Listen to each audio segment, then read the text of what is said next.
L'énigme de Samson, comment convertir son talent en bénéfice. Le livre dont nous allons parler aujourd'hui. Shalom, the man of God. Nous disons merci à l'Éternel Dieu Tout-Puissant pour cette grande opportunité qu'il nous accorde afin que nous puissions partager autour de sa parole. Partager sa parole. Merci beaucoup. Notre leader charismatique, le révérend Bienvenue à Kassia Tamboué. Merci à Papa Olivier Moulumba.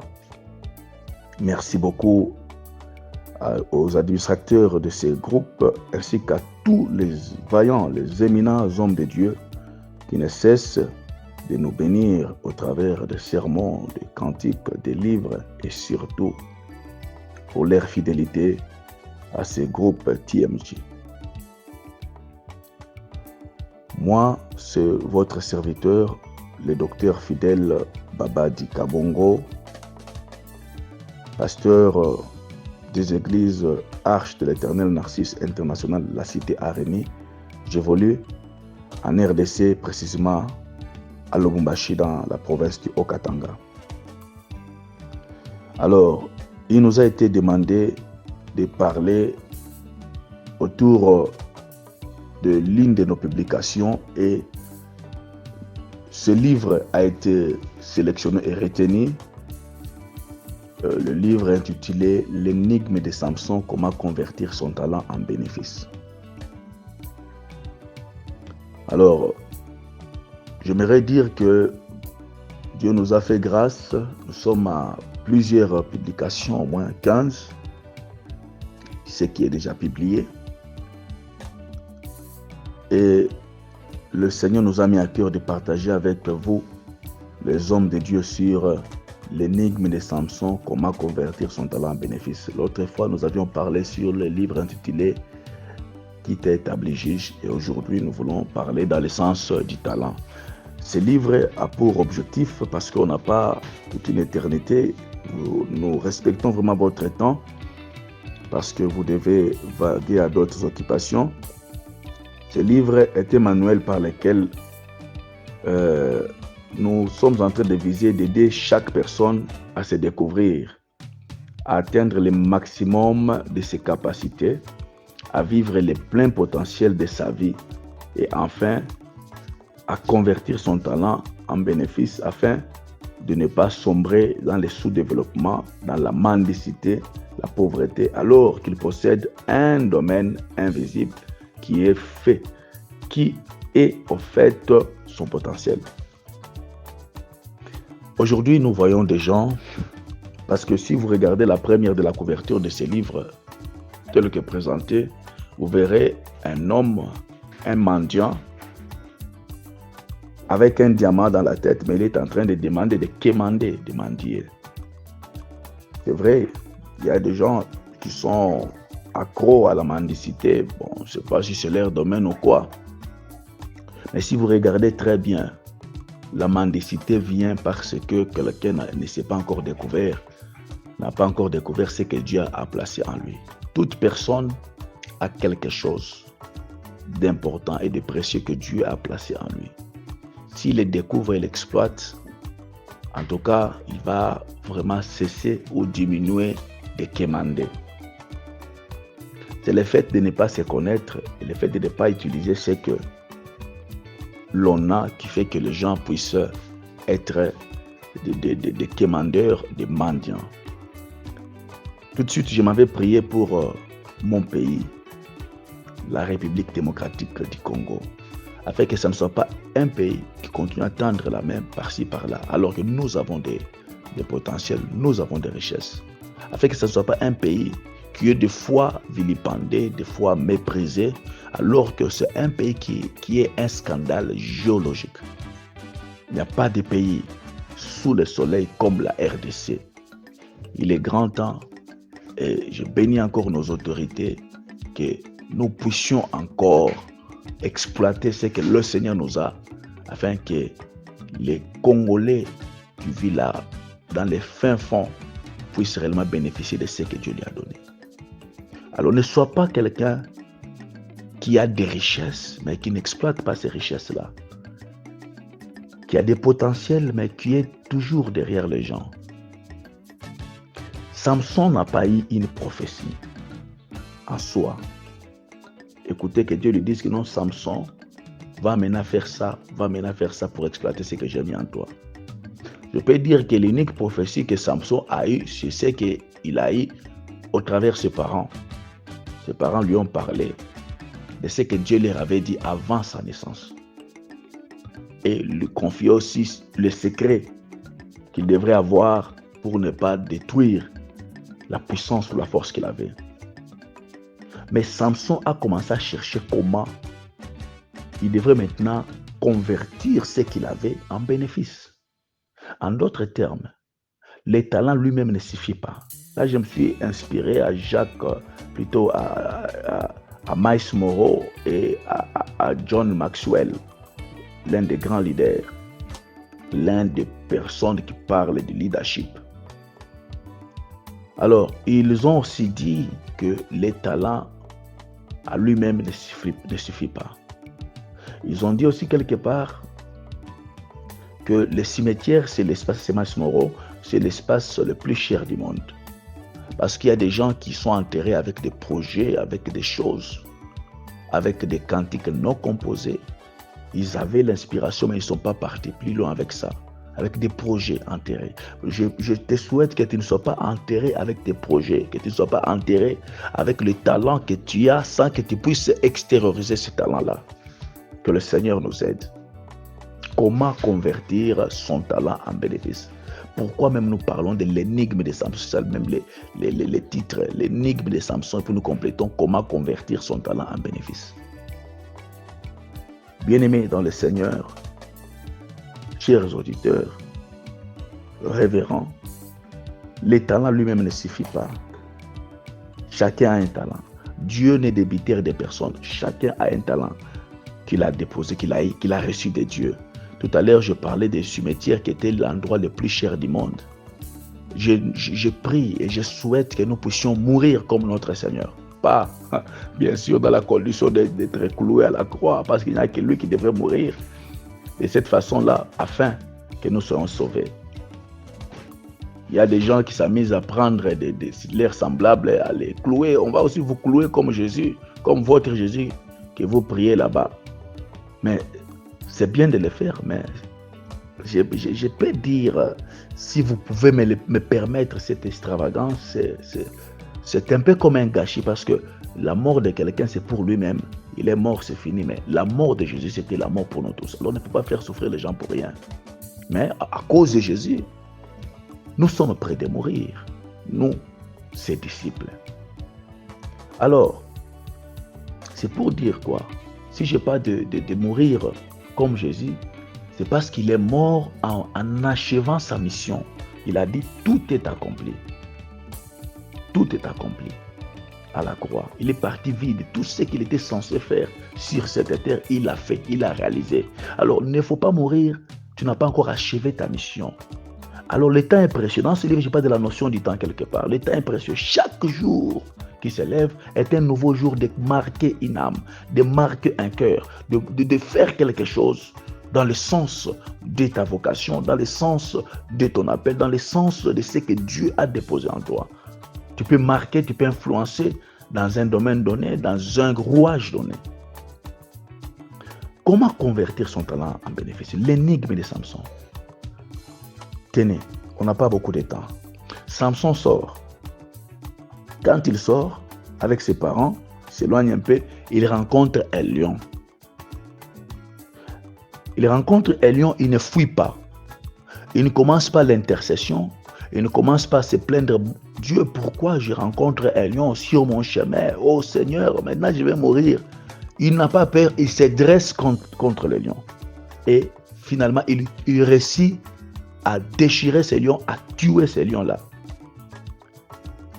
L'importance des problèmes. Dans les livres, nous parlons je donne au moins 10 avantages des problèmes dans la vie.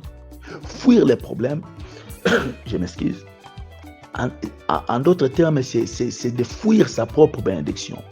Les problèmes dans la vie de quelqu'un deviennent comme un tremplin pour le faire basculer, l'amener très haut. Les problèmes. C'est grâce aux problèmes de Pharaon que Joseph fut élevé. C'est grâce à Goliath que David fut connu et élevé. Alors, ne fouillons pas les problèmes. Dans les ministères, les problèmes ne manqueront pas. Dans le parcours sur la terre, les problèmes ne manqueront pas. Cette histoire des lions ne s'arrête pas là-bas. Qu'est-ce que Samson fait? Il n'enterre pas les cadavres des lions, mais il les cache quelque part. Il y a des gens qui ont enterré les cadavres des lions qu'ils ont abattus. Il y a des gens qui ont enterré leurs exploits. Il ne faut pas enterrer l'exploit. Il y a des gens qui ont fait de grandes choses, mais effectivement, c'est resté dans la forêt comme David a tué les ours et les lions dans la forêt et personne ne le savait. Il fallait que lui-même vienne dire. S'il y avait les réseaux sociaux, peut-être en ces temps, Sahel devrait déjà voir, il y a un petit là qui tue des lions, qui tue des ours. Peut-être déjà, on devait lui accorder les crédits, plus de crédits, avant même qu'il puisse tellement s'expliquer. Il fallait qu'il s'explique tellement. Vous avez réalisé des choses, mais vous avez négligé ce que le Seigneur a fait avec vous. Or, un exploit appelle un autre exploit.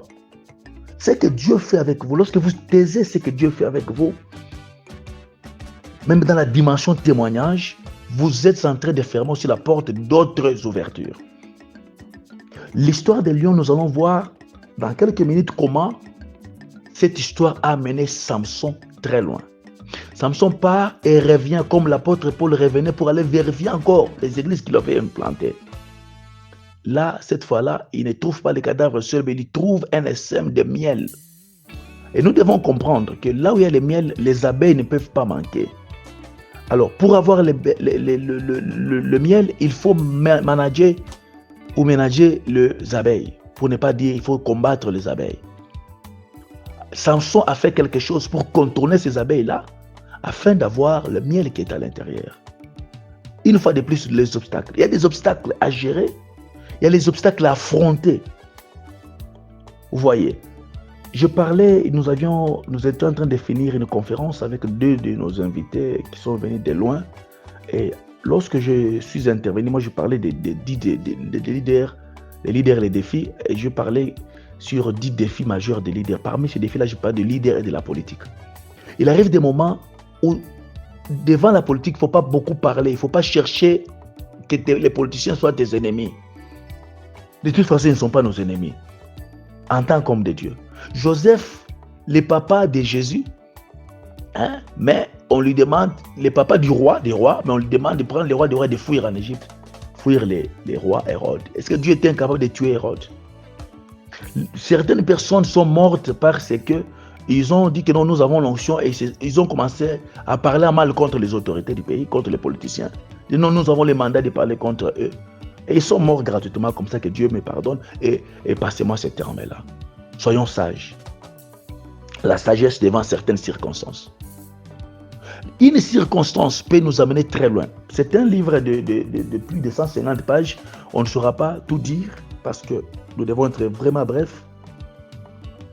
Mais je prends le gros point commun, on n'a pas de l'énigme de Samson. Une circonstance qui arrive, si vous savez comment exploiter cette circonstance, cela peut faire que votre talent puisse être extériorisé et cela peut vous amener très loin et vous amener dans votre bénédiction. La circonstance de Samson, que d'autres peuvent juger de malheureuse, mais Samson savait que ça c'était pour moi une occasion d'extérioriser, d'exploiter ce qui est à moi. Il n'a pas attendu que Dieu lui dise quelque chose. L'histoire ne s'arrête pas. Il prend le miel, il mange. Il ne mange pas seul. Grâce à son combat avec les lions, grâce à le fait qu'il puisse cacher les lions, grâce à le fait qu'il puisse manager les miels, les abeilles, il prend le miel, il mange. Et même ses parents en bénéficient, ils profitent de ce miel-là. Vous voyez? Les talents, ça a commencé à battre, à tuer, à déchirer les lions. Maintenant, c'est les miels. Maintenant, ce sont les parents qui en bénéficient. Mais après, il ne dit pas aux parents ce qui était arrivé. L'important, c'est la discrétion. Il y a des gens qui ne sont pas allés très loin à cause de l'indiscrétion. Parce qu'il s'est confié à tout le monde. Tout ce qu'ils avaient comme projet, il les disait avant. Nous devons être disciplinés. Il y a d'autres choses que les gens doivent seulement constater les résultats. On ne leur a pas dit quelque chose avant. Bien aimé, l'onction c'est bien. La grâce de Dieu c'est bien. Mais comment maintenant utiliser cela? Comment maintenant exploiter cela? C'est ça l'importance de ce livre. C'est ça même l'objectif de ce livre. Quand il donne à ses parents sans rien leur dire, je parle de l'importance de la discrétion, parce que le problème, la force de Samson, c'était aussi autour de cette discrétion-là. Il ne devrait pas divulguer les secrets sur sa chevelure, parce que c'était ça même le secret de sa force. Mais il va aller pécher contre cela un jour. Il va toucher à l'interdit. Mais ici, déjà, il va bien se comporter, comment déjà s'entraîner, comment avoir la discrétion. Quand il va dans la belle famille chez les Philistins, là, après tout ce qu'il était allé faire là, il va maintenant leur proposer l'énigme. Donc là, je parle de la deuxième casquette de l'homme. Une guitare à plusieurs cordes. Donc l'homme est multidimensionnel. C'est vrai que nous sommes hommes de Dieu, mais nous pouvons aussi faire d'autres choses.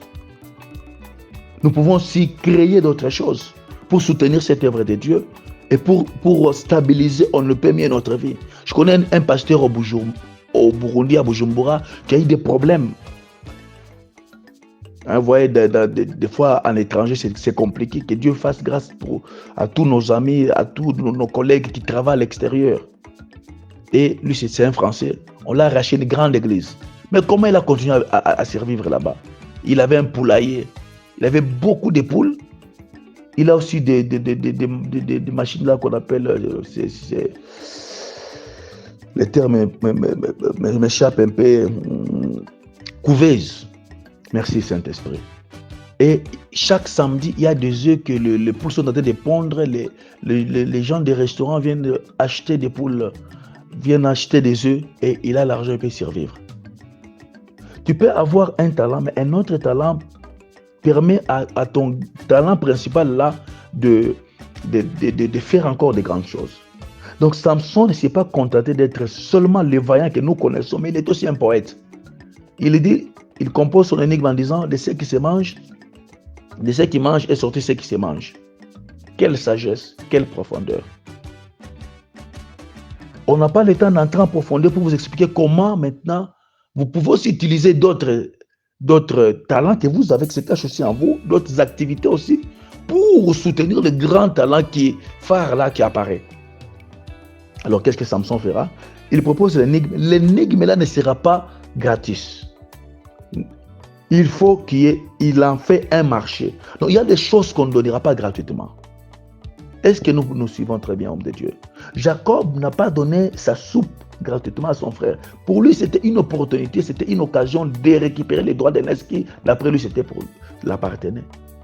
Dieu accorde toujours une opportunité à quelqu'un.